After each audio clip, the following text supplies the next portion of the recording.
ลงคลิปไปของเซานี่ก็เห็นคอมเมนต์หลายต่อคอมเมนต์พี่น้องเลยเนาะคอมเมนต์มาเรื่องน้องป๊อปเนาะเรื่องเสาเฮือนเนาะเรื่องเสาเฮือนป้าโชคพี่น้องเนาะทาง FC กับเชียร์เนาะเชียร์ว่าอยากสั่ง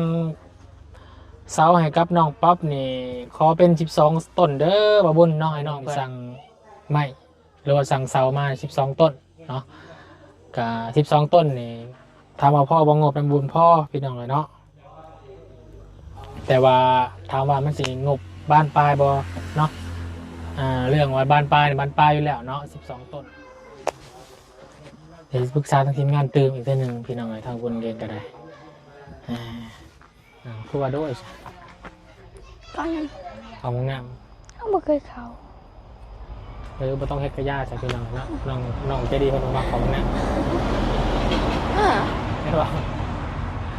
สู้ว่าเชียร์ห้องน้ำให้หนึ่งจะเข่าอยู่บ่โอ้แหละ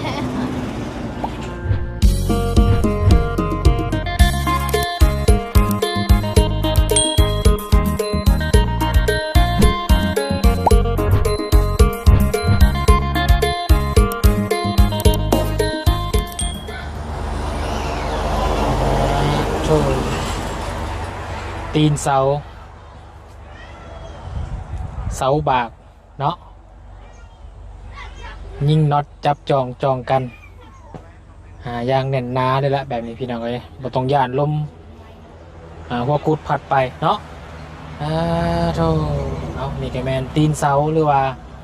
เขียงเนาะเขียงเสาเพื่อนน้องใจดีพี่น้องเลยบาดนี้แล้วเสานี่สิริลุกขึ้นมายืนมาตั้งโซ่สง่าราศีให้พี่ให้น้องหรือว่าให้เจ้าของเฮือนได้รับได้ชมพี่น้องเลยเนาะเพราะว่าทางอาจารย์ลาวเนาะก็ได้สั่งใหม่ไปแล้วคือว่านัดว่ามื้ออื่นนี่แหละพี่น้องเลยสิมาส่งให้กับบ้านน้องใจดีเนาะบาดที่นี่ทางบุญก็เลยคิดว่าเนาะเพิ่นจะมาบาดเดียวพร้อมกันได้บ่เนาะคิดว่าอยากจะสั่งเสาให้กับน้องป๊อปพี่น้องเลยพี่น้องเนาะมานั่งโอลมพูดคุยเนี่ยจักหน่อยก่อนที่สั่งเสาให้กับน้องป๊อปเพิ่นพี่น้องเลยเนาะเอาก่อนอื่นเลยพี่น้องเด้อทางบุญสารวันขอกราบทักทายสบายดีพ่อแม่พี่น้องเนาะสบายดีหมู่เพื่อนกันเบิดสุขสุขคนสบายดี FC ผู้ใหญ่จิบุญเบิดทุกทานยินดีตอนรับเข้าสู่ช่อง YouTube บาบุญสารวันวันนี้พี่น้องเลยเนาะทางบุญก็ได้เดินขึ้นมาฮอดเซโปนแล้วในเวลาบ่ายโมงครึ่งพี่น้องเลยเนาะพร้อมด้วยทางอาจารย์ลาวบรรทุกรถขึ้นมากันเนาะทางอาจารย์ลาวกับพอดีเราจะให้ทางสายส่งใหม่เนาะให้กับน้องเจดีพี่น้องน่าจะนัดส่งมื้ออื่นนี่แหละบาบุญก็เลยได้ลงคลิปไปของเซานี่ก็เห็นคอมเมนต์หลายต่อคอมเมนต์พี่น้องเลยเนาะคอมเมนต์มาเรื่องน้องป๊อปเนาะเรื่องเสาเฮือนเนาะเรื่องเสาเฮือนป้าโชคพี่น้องเนาะทาง FC กับเชียร์เนาะเชียร์ว่าอยากสั่งเสาให้กับน้องป๊อปนี่ขอเป็น12ต้นเด้อบ่บุญเนาะให้น้องเพิ่นให้เป็น12ต้นเพราะเฮือนเพิ่นหลายคนว่าซั่นเนาะคือว่ามีอยู่6คน7คนบ่พี่น้องเฮือนเราก็เลยว่าอยากให้ทางบุญนี่สั่งไม้หรือว่าสั่งเสามา12ต้นเนาะกับ12ต้นนี่ถามว่าพ่อบ่งบเป็นบุญพ่อพี่น้องเลยเนาะแต่ว่าถามว่ามันสิงบบ้านปลายบ่เนาะเรื่องว่าบ้านปลายอยู่แล้วเนาะ12ต้นเนาะมันบ่คือ9ต้นเลยพี่น้องความใหญ่ความน้อยเนาะความใหญ่ก็ต้องเพิ่มมูลค่างบหลายเนาะแต่ว่าตอนนี้ก็นางบุญก็มีแต่11ล้านกว่านั้นเบาลี่6ล้านเนาะแต่คือว่าสั่งเสาไปนี่ก็ตกอยู่ประมาณ7ล้านปลายเนาะก็สิเหลืออยู่3ล้านปลายเนาะ ผมกำลังคิดอยู่ยังแนมบ่เห็นอยู่งบทั้งเพื่อนน้องป๊อปก็ได้พี่น้องเอาที่เพื่อนซันเราก็ได้จะซอยเราได้สำใดเนาะทางบุญเองก็ขึ้นอยู่กับเนาะบุญวาสนาของน้องป๊อปเพิ่นเนาะแล้วก็ทาง FC ก็คอมเมนต์ลาอย่างให้12ต้นแต่ว่าเงิน น้ำบ่มีพี่น้องมีแต่ได้อยู่12ต้นสั่งมาไว้ได้อยู่ได้12ต้นแล้วก็ได้เสาเนาะแล้วบุญก็เลยจะปรึกษาทางทีมงานแล้วทางเบาลี่ผู้ที่มีงบเนาะว่าสิน้องคนประมาณสำใดเนาะเพราะว่าชาถามน้องเพิ่นกันแล้วแต่สิเฮ็ดให้อะไรเนาะแต่วุ้นกับให้สั่ง12มันก็ใหญ่แต่งบก็อาจจะหลายเนาะเดี๋ยวปรึกษาทางทีมงานตื่มอีกทีหนึ่งพี่น้องทางบุญเรียนก็ได้เดี๋ยวชิวมาจังไดเนาะถ้าสิสั่งกับบุญคิดว่าจะสั่งมาพร้อมกับใหม่ของน้องใจดีนี่เพราะว่าจะบริษัทเสียค่าส่งหลายนะพี่น้องให้ทางอาจารย์ลาโทเนาะอาจารย์ลาสั่งให้เพราะว่าจะเป็นล็อตเดียวกันนะพี่น้องจะบริราคาแพงเนาะบางทีมาส่งให้เซาน้องป๊อปโลนอีกอะจะสิไลค่าน้ำมันน้ำมันค่าส่งสิไลกว่าเก่านะวุฒิคิดว่าเนาะก็เลยจะถามทางอาจารย์ลาโทรถามเสาเนาะเพราะว่าน้าวุ้นนี่ก็เบอร์โทรศัพท์ก็มีอยู่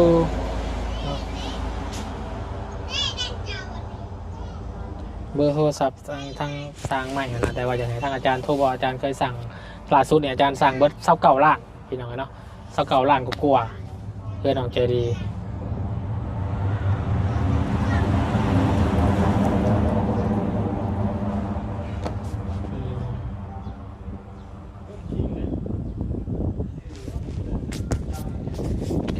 เดี๋ยวจะติดตามเบอร์น้ำกันรุ่นเบอร์น้ำกันอีกเนาะจากนั้นก็ขอบคุณขอบใจสำหรับคอมเมนต์เนาะที่พี่น้องเชียร์เป็นกำลังใจกับน้องป๊อปเพิ่นพี่น้องเลยตอนนี้ก็มาหาทางพี่แค่น้องเจดีเนาะมาเยี่ยมยามแล้วก็ทางอาจารย์ลากับมาเบิ่งเรื่องขึ้นเฮือนขึ้นซ่านของน้องแทงจริงเพิ่นพี่น้องเลยเนาะพอจะขึ้นวันที่11นี่เนาะก็เลยพากันขึ้นมาวันที่19ดูวันที่20กับแมนพาอาจารย์ลาวไปหาสื่อเครื่องสื่อคล้องบอกสื่ออย่างแน่เนาะอาหารการกินอะไรว่าทั้งน้องกันหาแขกคนลายสันใดน้องทางจริงครับพี่น้องเลย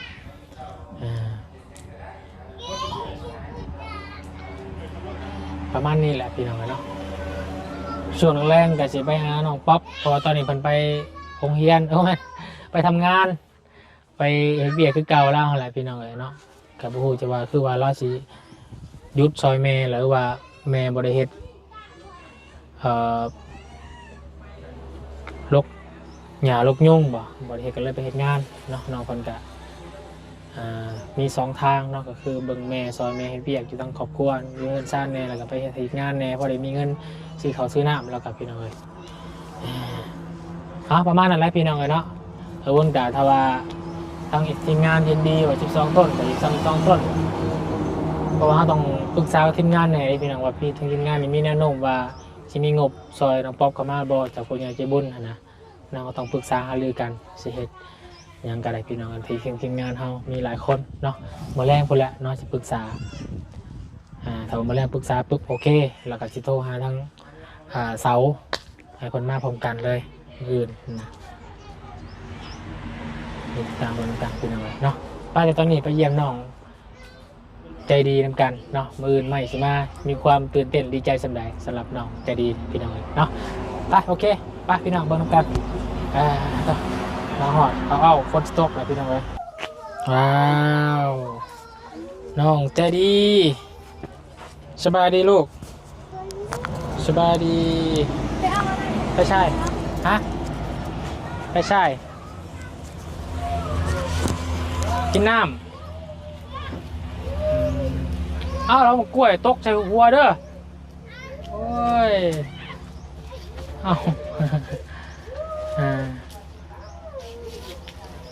โอเค กล้วย2ก๊กนี่ก็ได้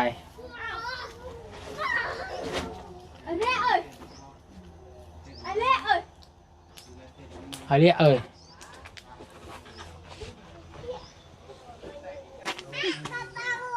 ไปกินน้ำบ่ข้อแห้งบ่ จะนำแต่มือนั่น ฮะ ว่ายันนำแต่มือนั่นเนี่ย น้ำเนี่ย ว่ายันนำแต่มือนั่นนำแต่โดนแล้ว น้ำหยัง เอาน้ำกิน ฮะ น้ำกิน น้ำกินน้ำหยังเต็มมือน่ะ อ้าวแม่ไปตักแล้วยันแม่ไปโดนที่สระเลย อ่า เขาเอาไว้อยู่ตลอดเขาคิดว่าแม่ไปตักไหมเลยเบิ้งคือเขา อืมน้ำกินอยู่เพื่อนนี่แม่ไม่ใช่จ้ะแม่ ไปนั่นไปเวียดไปซื้อไก่ ไปเบียดไปซื้อไก่ โดย ซื้อมายัง เราขึ้นเฮือนจำขึ้นเฮือนเราสิขึ้นเฮือนไม่เท่าไร อ๋อจำคุณเพื่อนไม่เท่านี่มันนอนเพื่อนไม่เท่านะบ่ บ่ได้นอนมันเพราะว่านั่นถ้าเจ็บเป็นไข้ไม่เท่าเป็นไข้กับบ่ได้ขึ้นบ่ได้หูหยังเลยเพราะว่าเดี๋ยวนี้ขึ้นบ่ได้ ถ้าจำผิดก็ขึ้นได้ อืมตาจำพีดก่อนจะขึ้นเนาะคืออย่างตอนนี้นะพอแม่เจ้ากับพ่อเจ้าน่ะปลายาห่างกันแล้วเนาะ โดย ตัวอย่างนี่แม่เจ้าเนี่ยก็จะบนในมือบ้านพ่อเจ้าแล้ว โดย ก็ที่เป็นลูกมาเป็นแบบนี้แบบเป็นลูกเต็มยังเต็มโตของแม่ตู้เนาะเพื่อจะขึ้นเฮือนลงเฮือนกะเฮาจำฮีบแล้วจำอย่างแล้วบอกครอบกันเลยเฮาก็สบายใจเนาะบางทีเจ็บไข้ได้ป่วยมากก็มันยากอีกเนาะก็เลยต้องมาจำก่อนตามหีดของประเพณีของทางพี่อย่างไรพี่น้องเลยเราเลยไปสีไก่มืออื่นมาจับ รู้ได้มือใดจะใหม่มา มา ใหม่กันจะดี มื้ออื่นได้ยินลุงหนวดเว้า มืออื่นดีใจปะจะได้ใหม่จะได้เรื่องงามไหมเนาะ โดย ผู้ว่างบเท่าไหรงบซื้อใหม่เท่าไหร ชาวเกาลัน คือผู้ อ้าวลุงหนวดบอกเนาะ สัก9 ล้านล้านคาซางราย30 ล้านเลยเนาะยังอีกคือว่าสัก9 ล้าน6 แสนหรือ4 แสนเลยคาซางกับ30 ล้านพอดีเป็นราย60 ล้านเนาะ60 ล้านคือหน่อยเนาะมาบวกใส่สังกะสีนี่ก็วงกบประมาณ10 ล้านประมาณ80 ล้านกลัวๆนี่80 ล้าน90 ล้านประมาณนี้คือสิแล้วอยู่เพื่อนผู้ยังแล้วแผ่นยังแผ่นไมเชล่าอีกลาเต็ม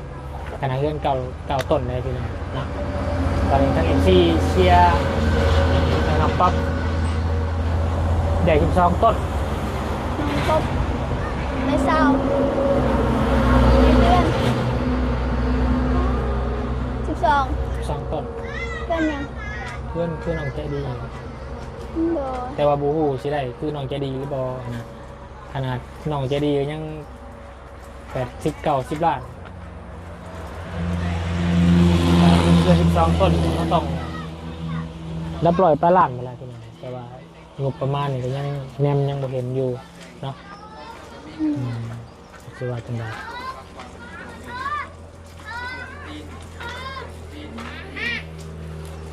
คือว่าจังได้ระบาด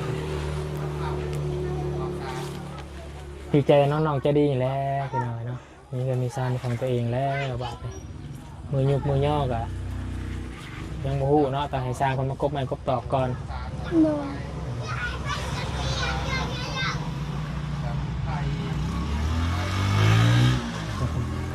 คือเพื่อนน้องเพื่อนเสาหลาเนาะเสากองเสาหลาเนาะ โดย มีทางบอมคงบอกพี่น้องเนาะมาแจ้งข่าวดีเรื่องทางน้ำบ่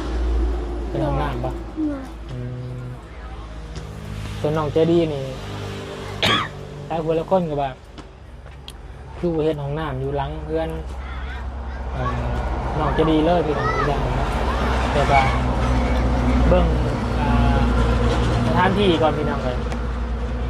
เบิ่งช่องหนึ่งคือสิบ่ได้แต่ว่าย่ามาพี่กัน มันก็มุมแคบเนาะน้องใจดีเนาะมุมแคบเจคือน้องแซ่นะสบายเพื่อนของน้ำอยู่ข้างหลังเลยลงมาแต่เพื่อนแล้วก็ลงมาไต่ทุนแล้วก็ยางของน้ำเลยเนาะน้องคิดว่าจังไดของน้ำอยู่ใจของน้ำ ห้องน้ำ เช็ดไปได้เช็ดไปได้ก็ได้เนาะ โดย ปรึกษาหารือกับอาจารย์ล่าแล้วก็ทีมงานบริษัททุกคนอีกก่อนต้องคิดเพื่อเอาน้ำอยู่ใช้ใน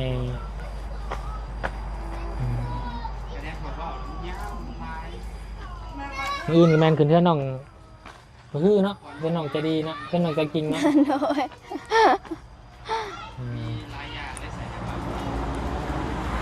แต่ที่มียังแน่คนมาอีกหาลายไปเลยเนาะงามอะไรเพื่อนน้องใจจริงเนาะทาซีกันไปในแห่งงาม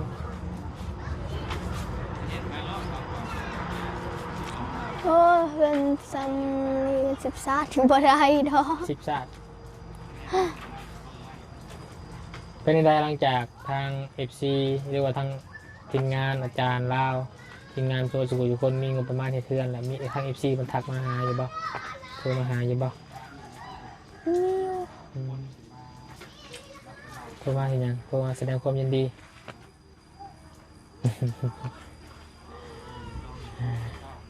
ช่วงนี้ก็บอกเดี๋ยวไปใช้ได้เนาะอยู่เพื่อนอยู่ซานเนาะ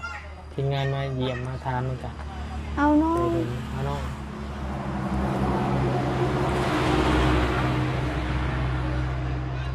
เมย์ก็ไปเฮ็ดเวียกเฮ็ดงานนั่นเนาะไปบ่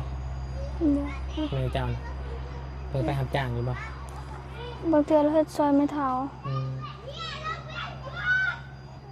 รับจำคนเรื่องซ่านหลายเป็นลูกเป็นหล้างก็ไม่เท่าคือเก่าแล้วบัดนี้เนาะเฮ็ดมีหยังกะซอยไม่เท่าซอยแม่แล้วเนาะซอยไม่เท่า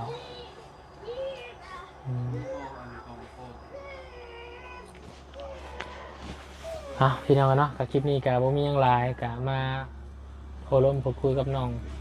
ใจดีเนาะแล้วก็เรื่องเพื่อนของน้องป๊อปพี่น้องเลยเนาะเกี่ยวของกันคลิปเดียวกันเลยเพราะว่าเสื่อมโยงกับใหม่น้องใจดีนี่เราจะถามอาจารย์ลาวให้บรรทุกมานำกันเลยได้บ่ช่วงแรงๆจะได้คำตอบอยู่เนาะเพราะว่าจะปรึกษาทีมงานอีกนะถ้าเจ้า12ต้นมันสิงบบานปลายบอกพี่น้องเนาะอย่างเขาแนมยังบ่เห็นแนมบ่เห็นงบเลยฮะนะเนาะมีแต่งบบุญเนี่ย11 ล้านปลายน้ำบรี่8 ล้านปลายคือว่าน้ำมะยาวมี 2,000 ว่าจ้ะ 2,000 บาทเป็นคอมเมนต์เข้ามาอยู่แต่ว่ายังทักหาบางยาวอยู่จังได๋แหละพี่น้องเนาะเดี๋ยวติดตามเป็นเบิ่งกันเนาะ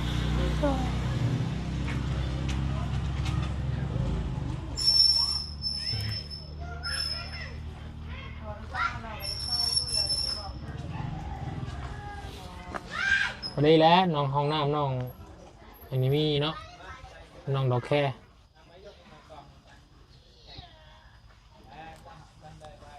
น้องดอกแค่มีห้องน้ำน้องคอเขานั่นห้องน้ำน้องแค่ก็ได้เนาะกล้าเขาบ่คือว่าด้วย ก็ยัง เขาห้องน้ เอาบ่เคยเข้า ำไม่ต้องเฮ็ดกระยาใส่พี่น้องเนาะน้องใจดีเพราะว่าเขาห้องน้ำไม่รู้ว่าสู้ว่าเชียร์ห้องน้ำให้หนึ่งจะเข่าอยู่บ่ โอ้แล้ว ฮะ เข้า ประเด็นขึ้นลงเทิมกับเข่าอยู่บ้องน้ำประเด็นขึ้นลงเทิมแต่เถื่อนเข่าอยู่บ้องน้ำ มื้อนั้นเฮาเจ็บท้องเฮาพากูมีเมือกมีบ่ได้พาเมือกโอ้เฮาบ่จะประกาศเขา โคตรเอาป่ะ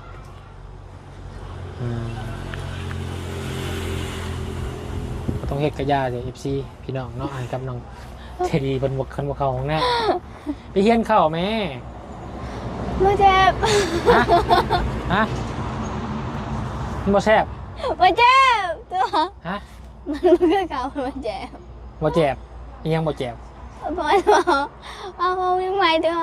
ฮะ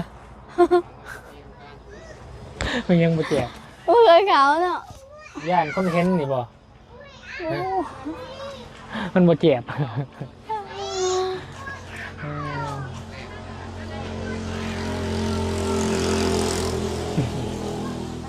แล้วสาดปั่นพี่น้องบ่ได้เข้าห้องน้ำหมู่แล้วบ่กล้าเข้าห้องน้ำมันสิมีหยัง ห้องน้ำกุ้งมีเขายังไม่เคยเข้าจักเทื่อ ว่ามีเรื่องกับป้าพูตายครับ